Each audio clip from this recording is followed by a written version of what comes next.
ഇന്നത്തെ മുരളിയിൽ ബാബ മുഴുവൻ ലോകത്തിനും നൽകേണ്ട സന്ദേശമേതാണെന്ന് കേൾപ്പിക്കുന്നു. ജ്ഞാനസാഗരമായ ബാബയുടെ മധുര മഹാവാക്യങ്ങൾ കേൾക്കാം.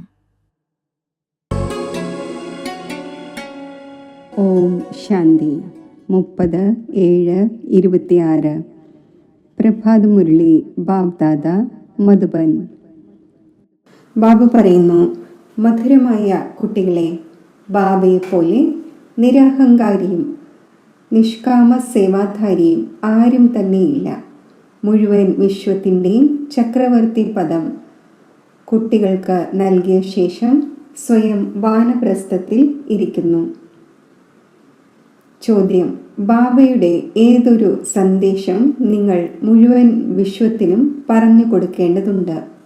ഉത്തരം: എല്ലാവർക്കും പറഞ്ഞുകൊടുക്കൂ. നിങ്ങൾ ദുഃഖം ഹരിച്ച് സുഖം നൽകുന്നവൻ്റെ കുട്ടികളാണ്. നിങ്ങൾ ഒരിക്കലും ആർക്കും ദുഃഖം നൽകരുത്. നിങ്ങൾ സുഖദാതാവായ ബാബയെ ഓർമ്മിക്കൂ. ആ ഒന്നിനെ ഫോളോ ചെയ്യൂ. എങ്കിൽ പകുതി കൽപ്പത്തേക്ക് സുഖധാമത്തിലേക്ക് പോകും. ഈ സന്ദേശം സർവർക്കും നൽകണം. ആരാണോ ഈ സന്ദേശം ജീവിതത്തിൽ ധാരണ ചെയ്യുന്നത്, അവർ 21 ജന്മത്തേക്ക് മായയുടെ അബോധ അവസ്ഥയിൽ നിന്നും മോചിതരാകും. ഗീതം: നമ്മുടെ തീർത്ഥസ്ഥാനം വേറിട്ടതാണ്. ഓം ശാന്തി. മധുരമധുരമായ ആത്മീയ കുട്ടികൾ ഈ ഗീതത്തിൻ്റെ അർത്ഥം മനസ്സിലാക്കി. അത് ആത്മാക്കളായ നമ്മുടെ പിതാവാണ്. മുഖ്യമായത് ആത്മാവാണ്. ഇപ്പോൾ നിങ്ങൾ കുട്ടികൾക്കറിയാം, നമ്മുടെ ആത്മാവ് പരംപിത പരമാത്മാവിൻ്റെ മുന്നിലിരിക്കുന്നു. നിങ്ങളുടെ സോൾ സുപ്രീം സോളിൻ്റെ മുന്നിലിരിക്കുന്നു. നിങ്ങൾക്ക് തൻ്റേതായ ശരീരമുണ്ട്. ഈ ഒന്നിന് ലോൺ എടുത്ത ശരീരമാണ്. ഗുരുക്കന്മാർ മനുഷ്യരെ യാത്രയിലേക്ക് കൊണ്ടുപോകുന്നു. ഭക്തിമാർഗത്തിലെ അനേകം ഗുരുക്കന്മാരുണ്ട്. ഭാരതത്തിലാണെങ്കിൽ സ്ത്രീ തൻ്റെ പതിയെ ഗുരുവായും ഈശ്വരനായും മനസ്സിലാക്കുന്നു. ബാബ കുട്ടികൾക്ക് മനസ്സിലാക്കിച്ചു തരുന്നു, നിങ്ങൾ കുട്ടികളാണല്ലോ, നമ്മൾ പരിധിയില്ലാത്ത ബാബയുടെ കുട്ടികളാണ് എന്ന് മനസ്സിലാക്കുന്നു. പരിധിയില്ലാത്ത സമ്പത്ത് വീണ്ടും നേടുവാൻ വന്നിരിക്കുന്നു. ഇപ്പോൾ നമുക്ക് സദ്ഗതി നേടേണ്ടതുണ്ട്. ഈ നിശ്ചയം ഉണ്ടല്ലോ. മുഴുവൻ ലോകവും ദുർഗതിയിലാണ്, പതീതമാണ്. പാവനമാകുന്നതിനായി വിളിക്കുന്നു. ഭാരതത്തിൽ എത്ര അനേകം ഗുരുക്കന്മാരുണ്ട്. ചിലർക്ക് 100 ഫോളോവേഴ്സ്, ചിലർക്ക് 500, ചിലർക്ക് 50 കാണും. ചിലർക്ക് ലക്ഷങ്ങളും കോടികളും ഉണ്ടായിരിക്കും. ഖോജകളുടെ ആഗാഖാൻ ഗുരുവിനെ പോലെ. ആ ഒന്നിന് എത്ര ഫോളോവേഴ്സ് ഉണ്ട്? എത്ര പേർ ആ ഒന്നിന് റിഗാർഡ് നൽകുന്നു? എന്തു തന്നെ ചെയ്യുന്ന ആളായാലും ആ ആൾക്ക് എത്ര മാന്യതയുണ്ട്? ഭക്തിമാർഗത്തിൽ അനേകം ഗുരുക്കന്മാരുണ്ട്. പിന്നെ അവരും നമ്പർ വൈസാണ്. ചിലരുടെ സമ്പാദ്യം പദമങ്ങളുടേതായിരിക്കും.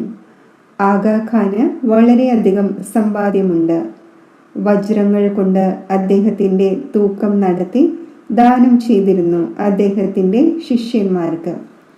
ഒരു ഭാഗത്ത് വജ്രങ്ങൾ, മറുഭാഗത്ത് അവരുടെ ഗുരു. വജ്രങ്ങൾ ദാനം ചെയ്യുന്നു. എത്ര വജ്രങ്ങൾ ഉണ്ടാകും? ഈ കാലത്ത് സ്വർണം കൊണ്ടും വളരെ പേർ തുലാഭാരം നടത്തുന്നു. മറ്റൊന്നാണ് പ്ലാറ്റിനം. അത് സ്വർണത്തേക്കാൾ കൂടുതൽ വിലപിടിപ്പുള്ളതാണ്. അതിൻ്റെയും തുലാഭാരം നടത്തിയിരുന്നു. ഗുരുവിൻ്റെ പദവി നോക്കൂ, എത്രയാണുള്ളത്. ഇങ്ങനെയുള്ള ഗുരുക്കന്മാർ അനേകമുണ്ട്. ഇപ്പോൾ ഈ സദ്ഗുരുവിന് നിങ്ങൾ എന്ത് നൽകും? ആ ഒന്നിൻ്റെ തുലാഭാരം നടത്തുമോ? വജ്രങ്ങളുടെ തുലാഭാരം നടത്തുമോ?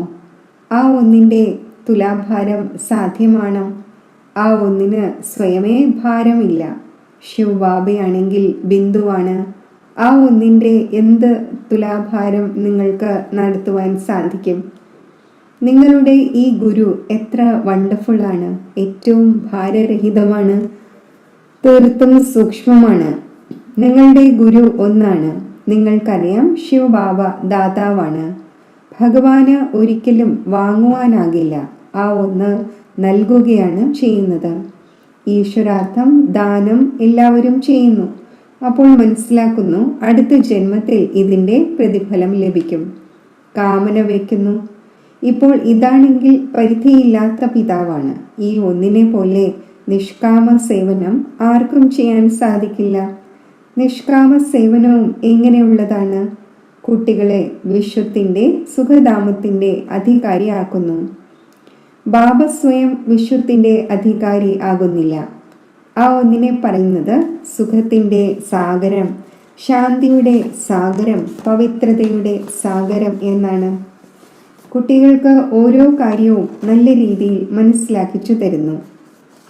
ഒരേ ഒരു ബാബയിൽ നിന്നാണ് നിങ്ങൾക്ക് ജീവൻ മുക്തി ലഭിക്കുന്നത്. ബാബയിൽ നിന്നും സ്വർഗത്തിൻ്റെ സമ്പത്ത് ലഭിക്കുന്നു. നിശ്ചയം നടത്തി അത്ര തന്നെ. ബാബയെയും സമ്പത്തിനെയും ഓർമ്മിക്കണം. ഈ ഒന്നിനെ പറയുന്നത് ജ്ഞാനത്തിൻ്റെ സാഗരം എന്നാണ്. മുഴുവൻ സാഗരത്തെയും മഷിയാക്കിയാലും മുഴുവൻ വനത്തെയും പേനയാക്കിയാലും അവസാനം ഉണ്ടാകുന്നില്ല.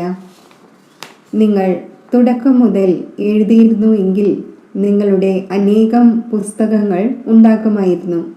ഈ നോളജ് ആണെങ്കിൽ വളരെ വാല്യുബിൾ ആണ്. അത് ധാരണ ചെയ്യുവാനുള്ളതാണ്. ഇത് പരമ്പരാഗതമായി നടക്കുന്നതല്ല എന്നറിയുന്നു. ഇപ്പോൾ നിങ്ങൾക്ക് സാരം ലഭിക്കുന്നു. ബാബ വന്ന് കുട്ടികൾക്ക് തൻ്റെ പരിചയം നൽകുന്നു. അതുതന്നെ ധാരാളം. ബാബയുടെ പരിചയം നൽകുന്നതിലൂടെ, രചയിതാവിനെ അറിയുന്നതിലൂടെ രചനയുടെയും ജ്ഞാനം വരുന്നു. ബുദ്ധി പറയുന്നു, ആരാണോ സത്യയുഗത്തിൽ വന്നിട്ടുണ്ടാവുക അവർക്ക് പുനർജന്മം കൂടുതൽ ഉണ്ടായിരിക്കും. ചക്രത്തിലും ആരാണോ ആദ്യം വന്നിട്ടുണ്ടാവുക അവർ തന്നെ വരും. ഈ ചക്രത്തെയും നല്ല രീതിയിൽ മനസ്സിലാക്കണം. ഗീതവും കേട്ടു. നമ്മുടെ തീർത്ഥസ്ഥാനം വേറിട്ടതാണ്. അവരാണെങ്കിൽ ജന്മജന്മാന്തരങ്ങളായി തീർത്ഥയാത്രകളും മറ്റും ചെയ്തു വന്നു. ഇത് നിങ്ങളുടെ കേവലം ഒരു ജന്മത്തെ യാത്രയാണ്. ഈ ആത്മീയ യാത്രയിൽ അല്പം പോലും ബുദ്ധിമുട്ടില്ല. ജ്ഞാനം നൽകുന്നവൻ ഒരേ ഒരു സദ്ഗുരുവാണ്. സദ്ഗതി ആരുടേതും ഉണ്ടാകുന്നില്ല. ആ ഒന്ന് സുപ്രീം ജ്ഞാനത്തിൻ്റെ സാഗരമാണ്. സർവരുടെയും സദ്ഗതി ഉണ്ടാകുന്നു. ബാക്കി എന്ത് വേണം? തത്വവും സതോ പ്രധാനമാകുന്നു. ഇവിടെ തമോ പ്രധാനമാണ്. അപ്പോൾ വായുവും മറ്റും അതേപോലെ തന്നെ തമോ പ്രധാനമാകുന്നു. എത്ര എർത്ത് ക്വേക്കും മറ്റും ഉണ്ടാകുന്നു. സത്യയുഗത്തിലാണെങ്കിൽ ദുഃഖം നൽകുന്ന വസ്തുക്കളൊന്നും ഉണ്ടായിരിക്കില്ല. ബാബ ദുഃഖം ഹരിച്ച് സുഖം നൽകുന്നവനാണ്. നിങ്ങൾ ആ ഒന്നിൻ്റെ കുട്ടികളാണ്. ആർക്കും ദുഃഖം നൽകുവാൻ പാടില്ല. എല്ലാവർക്കും സുഖത്തിൻ്റെ സമ്പത്ത് നേടാനുള്ള വഴി പറഞ്ഞു കൊടുക്കണം. ഇപ്പോൾ ബാബ പറയുന്നു, നിങ്ങൾക്ക് സുഖം തന്നെ നൽകേണ്ടതുണ്ട്. ബാബ നിങ്ങളെ പകുതി കൽപ്പത്തേക്ക് വേണ്ടി ഇങ്ങനെ സുഖം നൽകുന്നു. അവിടെ ദുഃഖത്തിൻ്റെ പേര് ഉണ്ടായിരിക്കില്ല. നിങ്ങൾക്കറിയാം, ബാബയിൽ നിന്നും 21 ജന്മത്തേക്കുള്ള സമ്പത്ത് നേടുന്നതിന് നമ്മൾ ഇവിടെ വന്നിരിക്കുന്നു. നിങ്ങൾ സ്റ്റുഡൻസ് ആണല്ലോ. ശിവ ബാബയിൽ നിന്നും സ്വർഗത്തിൻ്റെ സുഖം നേടുന്നു.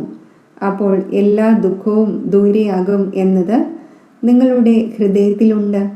ബാബ നമുക്ക് സഞ്ജീവനി ഔഷധം നൽകുന്നു, സുബോധമുള്ളവർ ആകുന്നതിന് വേണ്ടി. പിന്നെ 21 ജന്മം ഒരിക്കലും അബോധാവസ്ഥയിൽ ആകില്ല. ആ സഞ്ജീവനി ഔഷധമാണ് മന്മനാഭവ. സർവരുടെയും സദ്ഗതി ദാതാവ് ഒരേ ഒരു ബാബയാണ്. ആ ഒന്നിനെ നിരാകാരമെന്നും നിരഹങ്കാരി എന്നും പറയുന്നു. ഏത് ശരീരത്തിലാണോ വരുന്നത് ആ ഒന്നും സാധാരണമാണ്. ബാബ പറയുന്നു, dear children, I am your obedient father. വലിയ വ്യക്തി എപ്പോഴും ഇങ്ങനെ എഴുതുന്നു, ഐ ആം ഒബീഡിയൻറ്റ് സെർവൻറ്റ് എന്ന്. സ്വയം ശ്രീ എന്ന് ഒരിക്കലും എഴുതില്ല. ഇക്കാലത്താണെങ്കിൽ ശ്രീ ശ്രീ ഇന്നയാൾ എന്നെഴുതുന്നു. സ്വയമേ തന്നെ ശ്രീ ശ്രീ എന്നെഴുതുന്നു. ആ ബാബ നിരാകാരിയും നിരഹങ്കാരിയുമാണ്. ഇപ്പോൾ നിങ്ങൾ ആ ഒന്നിൻ്റെ മുന്നിലിരിക്കുന്നു.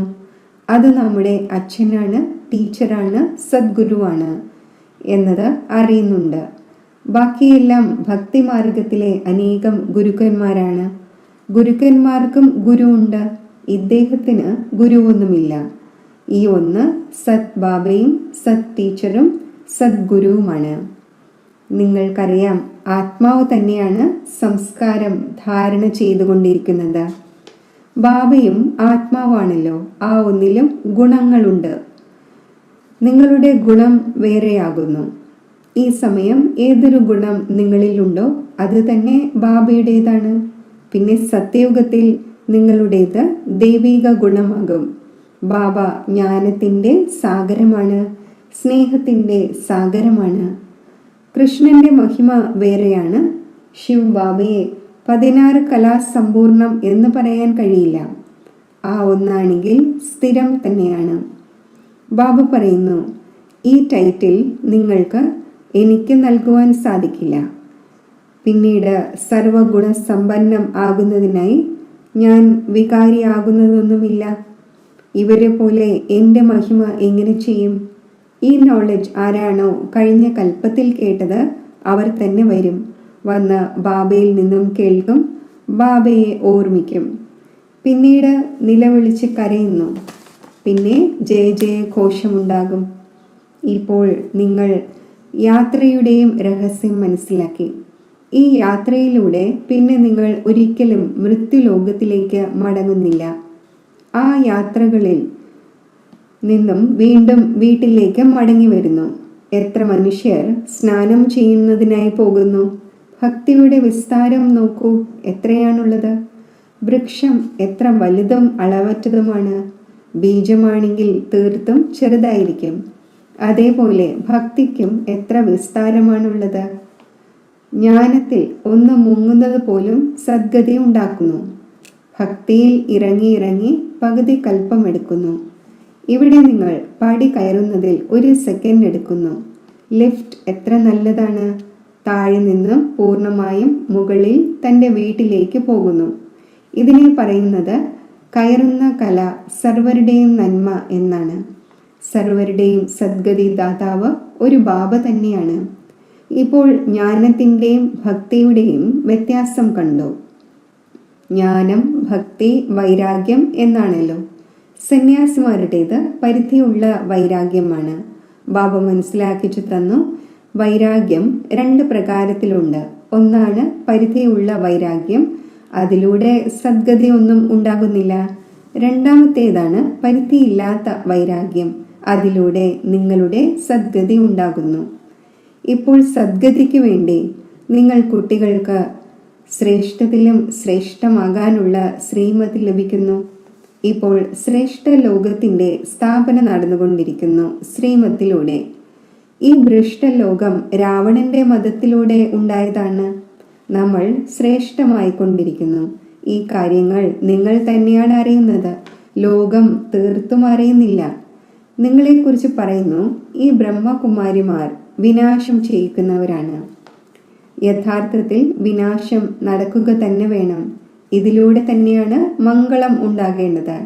മംഗളകാരിയായ ബാബ വരുന്നു. അപ്പോൾ മഹാഭാരത യുദ്ധം നടക്കുന്നു. പറയും, നമ്മൾ പറഞ്ഞിരുന്നില്ലേ ബ്രഹ്മകുമാരിമാർ വിനാശം ചെയ്യിക്കുമെന്ന്. തീർച്ചയായും വിനാശം ഉണ്ടാവുക തന്നെ വേണം. പഴയ ലോകത്തിൻ്റെ വിനാശം ഉണ്ടാകും. നമ്മൾ പുതിയ ലോകം സ്ഥാപിക്കുന്നു. പഴയതിനു ശേഷം പുതിയത് തീർച്ചയായും ഉണ്ട്. കൽപ്പകൽപ്പങ്ങളിൽ വിനാശം ഉണ്ടാകുന്നു. അപ്പോൾ തന്നെയാണ് ഭാരതത്തിൽ സ്വർഗത്തിൻ്റെ കവാടം തുറക്കുന്നത്. എന്നാൽ ലോകത്തുള്ളവർ എങ്ങനെ മനസ്സിലാക്കും? മുന്നോട്ട് പോകവേ വളരെയധികം മനസ്സിലാക്കും. ബാബ എപ്പോഴാണോ വരുന്നത് അപ്പോൾ പഴയ ലോകം മുഴുവൻ സ്വാഹയാകുന്നു. നിങ്ങളുടെ ഈ യജ്ഞമാണെങ്കിൽ വണ്ടർഫുൾ ആണ്. അതിൽ ആഹുതി ആകേണ്ടതുണ്ട്. ഇതും നിങ്ങൾ അറിയുന്നു, മറ്റാരും അറിയുന്നില്ല. പാണ്ഡവരുടെ വിജയം ഉണ്ടാകേണ്ടതുണ്ട്. ബാക്കി പാണ്ഡവരായ നിങ്ങൾ അവശേഷിക്കുന്നു. പിന്നെ പുതിയ ലോകത്തിൽ രാജ്യം ഭരിക്കും. ഈ നോളജ് വളരെ വണ്ടർഫുള്ളാണ്. സർവരുടെയും ദുഃഖം ഹരിക്കുന്നവനും സുഖം നൽകുന്നവനും സദ്ഗതി നൽകുന്നവനും ഒരേ ഒരു ബാബയാണ്. എത്ര മധുരമായ, എത്ര പ്രിയപ്പെട്ട ബാബയാണ്. ഇങ്ങനെ പറഞ്ഞു വന്നു, മധുരമായ ബാബ, അങ്ങ് എപ്പോൾ വരുമോ അപ്പോൾ അങ്ങയിൽ നമ്മൾ അർപ്പണമാകും. എൻ്റേത് താങ്കൾ, രണ്ടാമതായി ആരുമില്ല. ഇതിൻ്റെ അർത്ഥം വീടും കുടുംബവും ഉപേക്ഷിച്ച് ഇവിടെ വന്നിരിക്കണം എന്നല്ല. അങ്ങനെയല്ല. ഗൃഹസ്ഥ വ്യവഹാരത്തിൽ ഇരുന്നു കൊള്ളൂ. 7 ദിവസത്തെ കോഴ്സ് എടുത്ത് പിന്നെ എവിടെയും പോയിക്കൊള്ളൂ. മന്മനാഭവ. ബാബയെ ഓർമ്മിക്കണം, സമ്പത്ത് നേടണം. ഇത്രമാത്രം. ഓർമ്മയുടെ യാത്രയിലിരിക്കണം. ഇതിലൂടെ തന്നെയാണ് തോണി അക്കരയാകുന്നത്. ഇതും നിങ്ങൾക്കറിയാം. പവിത്രമായിരിക്കണം. മോശമായ ഭക്ഷണമൊന്നും കഴിക്കരുത്. മുരളി ലഭിക്കുക തന്നെ ചെയ്യുന്നു. ഒരു സമയത്ത് മുരളി പോലും ലഭിക്കുകയില്ല. ആപത്തുകൾ വരും, കോലാഹലങ്ങളും മറ്റും ഉണ്ടാകും. അപ്പോൾ മുരളി ലഭിക്കുകയില്ല. നിങ്ങൾ ഈ കണ്ണുകൾ കൊണ്ട് എന്തെല്ലാം കാണുന്നുവോ അത് അവശേഷിക്കില്ല. എല്ലാം ഭസ്മമായി പോകും. പ്രളയം ഉണ്ടാകുന്നില്ല. ലോകമാണെങ്കിൽ ഒന്നേ ഉള്ളൂ. പുതിയത് തന്നെ പഴയതാകുന്നു. ന്യൂ വേൾഡ്, ഓൾഡ് വേൾഡ് എന്ന് പറയുന്നു. ഇപ്പോൾ ഇത് ഓൾഡ് വേൾഡ് ആണെന്ന് പറയാം. ബാക്കി അല്പം സമയമാണുള്ളത്. അവർ പറയുന്നു കൽപ്പത്തിൻ്റെ ആയുസ് ലക്ഷക്കണക്കിന് വർഷമാണ് എന്ന്. കലിയുഗത്തെക്കുറിച്ച് പറയുന്നു 40,000 വർഷം ബാക്കിയുണ്ട്. വാസ്തവത്തിൽ 5000 വർഷത്തിൻ്റെ ചക്രമാണ്. നിങ്ങളുടെ ബുദ്ധിയിൽ മുഴുവൻ നോളജുമുണ്ട്. മനുഷ്യനാണെങ്കിൽ തീർത്തും കല്ല് ബുദ്ധിയാണ്. ആക്ടേഴ്സ് ആയിരുന്നിട്ടും ഡ്രാമയുടെ ക്രിയേറ്ററിനെ, ഡയറക്ടറിനെ അറിയുന്നില്ലെങ്കിൽ അവരെ എന്തു പറയും? വേൾഡിൻ്റെ ഹിസ്റ്ററിയും ജോഗ്രഫിയും എങ്ങനെ റിപ്പീറ്റ് ആകുന്നു, ഇത് അറിയേണ്ടതാണല്ലോ. ആരാണോ നല്ല രീതിയിൽ അറിയുന്നത്, ബുദ്ധിയിൽ ധാരണ ചെയ്ത് മറ്റുള്ളവരെയും ധാരണ ചെയ്യിക്കുന്നത്, അവർ ഉയർന്നതിലും ഉയർന്ന പദവി നേടുന്നു. ബാബ പറയുന്നു, ഏത് നോളജാണോ എന്നിലുണ്ടായിരുന്നത് അത് ഇപ്പോൾ നിങ്ങൾക്ക് നൽകിക്കൊണ്ടിരിക്കുന്നു. ഡ്രാമ പ്ലാൻ അനുസരിച്ച് ഞാൻ റിപ്പീറ്റ് ചെയ്യുന്നു. എനിക്കും ഡ്രാമയിൽ പാർട്ടുണ്ട്. ഭക്തിമാർഗത്തിലും പാർട്ട് അഭിനയിച്ചു. ഇപ്പോൾ നിങ്ങൾക്ക് വന്ന് തൻ്റെയും രചനയുടെ ആദിമധ്യ അന്ത്യത്തിൻ്റെയും പരിചയം നൽകുന്നു. ഞാനും ഡ്രാമയുടെ ബന്ധനത്തിലാണ്. ഞാൻ വരുന്നത് തന്നെ ഒരു തവണയാണ് തൻ്റെ പരിചയം നൽകാനും രചനയുടെ ആദിമധ്യ അന്ത്യത്തിൻ്റെ നോളജ് കേൾപ്പിക്കാനുമാണ്. ശരി, മധുരമധുരമായ സിഖിലതെ കുട്ടികൾക്ക് മാതാവും പിതാവുമായ ബാബ്ദാദയുടെ സ്നേഹസ്മരണകൾ. Good morning. ആത്മീയ അച്ഛൻ്റെ ആത്മീയ കുട്ടികൾക്ക് നമസ്തേ. ധാരണയ്ക്കുള്ള മുഖ്യസാരം: ബാബയ്ക്ക് സമാനം ഒബീഡിയൻ്റ് ആകണം. ഒരിക്കലും ഏതെങ്കിലും കാര്യത്തിൽ തൻ്റെ അഹങ്കാരം കാണിക്കുവാൻ പാടില്ല. നിരാകാരിയും നിരഹങ്കാരിയുമായി ഇരിക്കണം. അച്ഛൻ്റെയും ടീച്ചറിൻ്റെയും സദ്ഗുരുവിൻ്റെയും വ്യത്യാസം മനസ്സിലാക്കി നിശ്ചയബുദ്ധിയായി ശ്രീമത്തനുസരിച്ച് നടക്കണം. ആത്മീയ യാത്രയിൽ ഇരിക്കണം. വരദാനം: പുരുഷാർത്ഥം എന്ന വാക്കിനെ യഥാർത്ഥ രീതിയിൽ യൂസ് ചെയ്ത് സദാ മുന്നോട്ട് പോകുന്ന ശ്രേഷ്ഠ പുരുഷാർത്ഥിയായി ഭവിക്കട്ടെ. പലപ്പോഴും പുരുഷാർത്ഥി എന്ന വാക്കുപോലും തോൽവിയിൽ അഥവാ അസഫലത പ്രാപ്തമാകുന്നതിൽ നല്ല പരിചയമായി മാറുന്നു. ഏതെങ്കിലും തെറ്റ് സംഭവിക്കുമ്പോൾ പറയുന്നു, നമ്മൾ ഇപ്പോൾ പുരുഷാർത്ഥിയാണ്. എന്നാൽ യഥാർത്ഥ പുരുഷാർത്ഥിക്ക് ഒരിക്കലും തോൽവി സംഭവിക്കുക സാധ്യമല്ല. കാരണം പുരുഷാർത്ഥം എന്ന വാക്കിൻ്റെ യഥാർത്ഥ അർത്ഥമാണ് സ്വയം തന്നെ പുരുഷ്, അതായത് ആത്മാവായി മനസ്സിലാക്കി നടക്കുക. ഇങ്ങനെയുള്ള ആത്മീയ സ്ഥിതിയിൽ ഇരിക്കുന്ന പുരുഷാർത്ഥികൾ സദാ ലക്ഷ്യത്തെ മുന്നിൽ കണ്ടുകൊണ്ട് നടക്കുന്നു.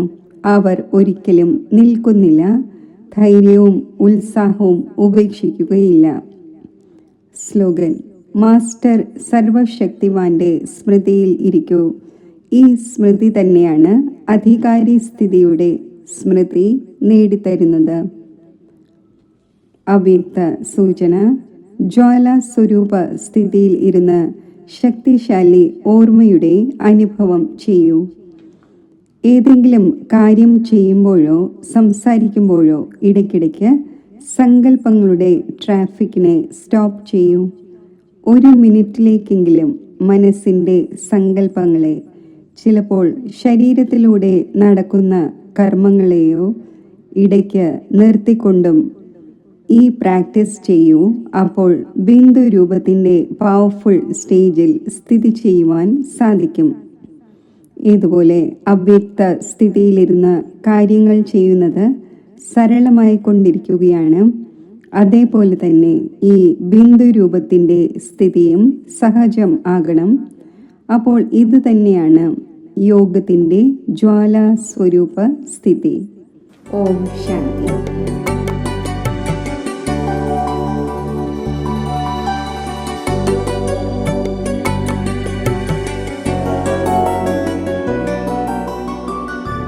യോഗത്തിൻ്റെ അഭ്യാസം.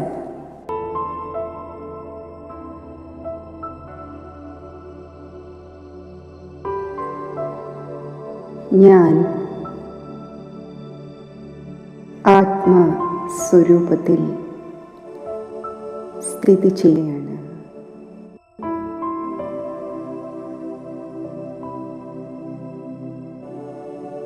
ഈ ആത്മസ്ഥിതി സുഖവും ശാന്തിയുമാകുന്ന സ്വധർമ്മത്തിൽ എന്നെ സഹജമായി സ്ഥിതി ചെയ്യിക്കുന്നു.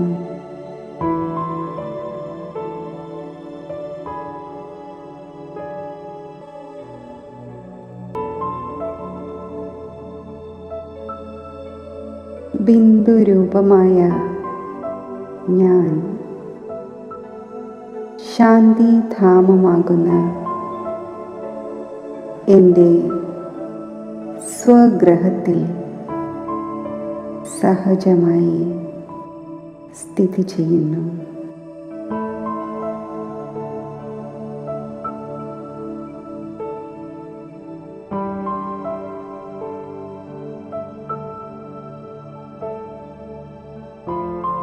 ശീതളമായ ഒരു സ്ഥാനത്തിരിക്കവേ ശീതളതയുടെ അനുഭവം സ്വതവേ ഉണ്ടാകുന്നത് പോലെ ഈ ശാന്തിധാമത്തിൽ ശാന്തിസാഗരനായ ബാബയുടെ സമീപത്ത് ഈ ഒന്നിൻ്റെ മാത്രം ഓർമ്മയിൽ മഗ്നമായിരിക്കുമ്പോൾ ഗഹനമായ ശാന്തിയുടെ, ആത്മശാന്തിയുടെ അനുഭവം എനിക്ക് പ്രാപ്തമാവുകയാണ്.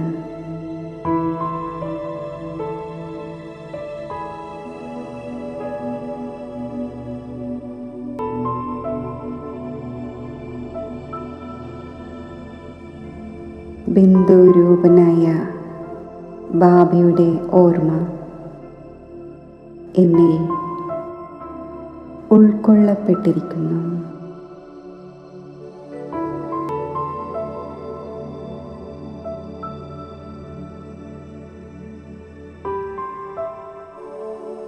ശാന്തിധാമത്തിൽ ശാന്തിയുടെ സാഗരനായ ബാബയുമായി